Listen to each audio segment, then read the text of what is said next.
Ya, terima kasih Iva. Indeks harga saham gabungan menutup perdagangan di zona hijau dengan penguatan 1,08% di level 6.795 dan terpantau net buy asing sebesar 615 miliar di pasar reguler.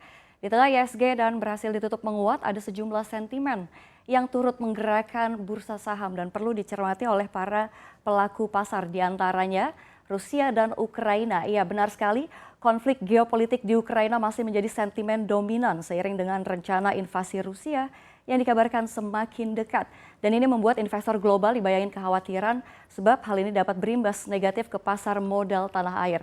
Namun di sisi lain nampaknya kekhawatiran mengenai pergolakan di Ukraina ini mulai agak sedikit mereda setelah Menteri Luar Negeri Rusia Sergei Lavrov merekomendasikan Presiden Vladimir Putin untuk menempuh jalan diplomasi yang mana menurut Menlu Rusia ini Amerika Serikat sudah memberikan proposal konkret untuk mengurangi risiko konfrontasi. Kita ketahui ketegangan di Ukraina ini datang pada saat yang tidak tepat, ya, ini ketika inflasi sedang tinggi dan suku bunga bakal naik.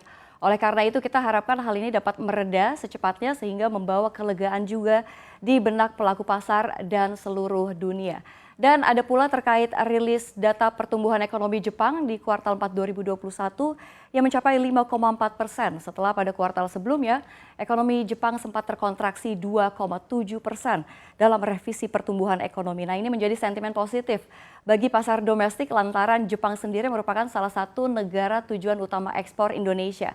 Dan berdasarkan data BPS yang baru siang tadi dirilis, Jepang masuk dalam posisi ketiga sebagai negara tujuan ekspor Indonesia dengan nilai mencapai 1,51 miliar US dollar. Dan dari dalam negeri, kinerja ekspor impor domestik Januari 2022, BPS melaporkan surplus pada Januari 2022 ini mencapai 930 juta US dollar, di mana ekspor mencapai 19,16 miliar US dollar, sementara impor nominalnya lebih rendah yaitu 18,23 miliar US dollar. Namun yang menjadi perhatian rilis data neraca perdagangan adalah turunnya volume ekspor batubara pada Januari 2022 sebesar 61,3%, dan selain faktor musiman, faktor lainnya juga disebabkan oleh larangan kebijakan ekspor batubara yang dikeluarkan pemerintah Indonesia untuk menekan krisis pasokan PLTU. Dan dari keseluruhan data ini masih suportif, ya, tidak ada yang mengejutkan sehingga pasar masih memilih untuk melakukan aksi beli saham-saham yang dinilai masih memberikan potensi penguatan. Ditambah lagi Luhut Effect yang kemarin baru saja dilontarkan oleh Koordinator PPKM Jawa Bali Luhut Binsar Panjaitan yang mengatakan pemerintah akan melonggarkan PPKM level 3 dan menegaskan bahwa hingga saat ini pemerintah belum berencana kembali memperketat kebijakan-kebijakan pengetatan, namun tentu saja dengan monitor yang lebih ketat.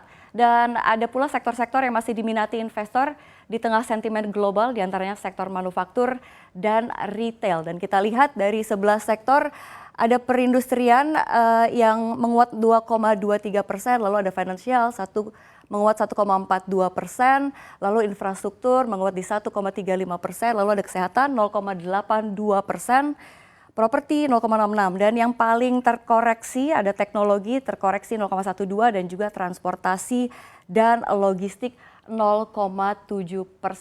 Ini cukup beralasan, ya, karena Bank Indonesia kemarin melaporkan penjualan retail bulan Desember lalu melesat 13,8% year on year. Ini nyaris menyentuh 14%. Selain itu di bulan Januari penjualan retail juga masih akan terus meningkat dan diprediksi akan terakselerasi menjadi 16%. Dan kita lihat ada S Hardware di sini yang menguat 2,48%. Ini mayoritas semuanya menguat begitu, ya, kecuali Sumber Alvaria Trijaya yang terkoreksi 0,41%. Dan proyeksi peningkatan penjualan tersebut tentunya juga sejalan dengan peningkatan aktivitas sektor manufaktur pada bulan lalu, di mana IHS Markit melaporkan PMI manufaktur di bulan Januari sebesar 57,7 poin. Dan ini lebih tinggi dari bulan sebelumnya 53,5 poin. Dan kita lihat dari emiten-emiten manufaktur ada Astra Internasional yang menguat 3,77%, lalu Mark Dynamics Indonesia menguat 3,51%, lalu ada Chandra Asri yang menguat 4,26%, lalu ada yang terkoreksi Kino Indonesia terkoreksi 2,11 dan Barito Pasifik yang terkoreksi 0,5. Ini artinya di awal tahun ini sektor manufaktur Indonesia bisa dibilang meningkatkan ekspansinya dan tentunya berdampak positif bagi perekonomian dan permintaan akan mengalami peningkatan signifikan sehingga sektor manufaktur akan lebih banyak lagi merekrut banyak tenaga kerja.